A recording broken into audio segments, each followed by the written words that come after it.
P2, 5.3. Anthony Banks couldn't believe what he was hearing. "But it's my birthday," he wailed. "She promised she would come." "I'm sorry, honey," Mom said sadly. "I know how much you wanted Aunt Melanie to be here for your party, but her baby's still sick." "Everybody else is coming," Dad pointed out. "We'll have a great time." "Maybe you will," Anthony said grumpily. "But I won't." He looked up and saw his parents' shocked faces.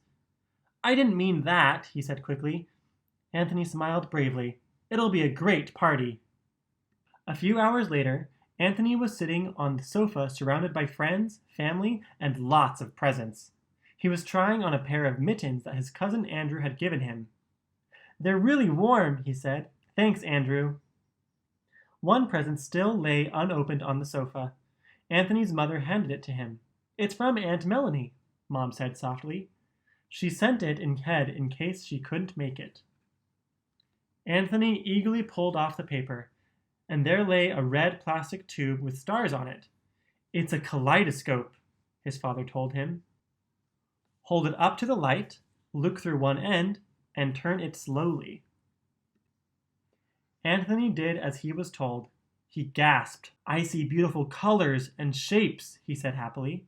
"And they keep changing."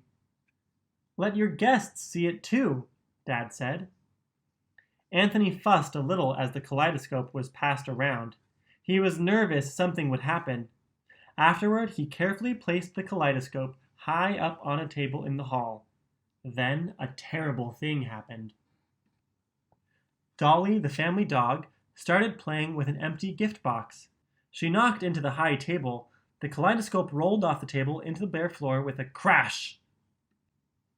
Anthony rushed over to the fallen kaleidoscope. He groaned when he saw the deep crack along its side. "This stinks," he grumbled. "First Aunt Melanie can't come, then her present gets broken." He tried hard not to cry. This was turning out to be a very unhappy birthday. That night, Anthony gently laid the broken kaleidoscope on his bedside table. When he fell asleep, he dreamed that the kaleidoscope was unbroken and he was tiny enough to go inside. In the dream, he found himself in a bright tunnel. All kinds of shapes circled around him, as if someone was turning the kaleidoscope. The colors made him dizzy with happiness. Suddenly, there was a loud crash, and everything went dark. The dream was over, and it was morning. Anthony snapped awake and looked over at his bedside table. His kaleidoscope was gone! With a wail, Anthony jumped out of bed and ran downstairs. In the kitchen, his father looked up from making breakfast.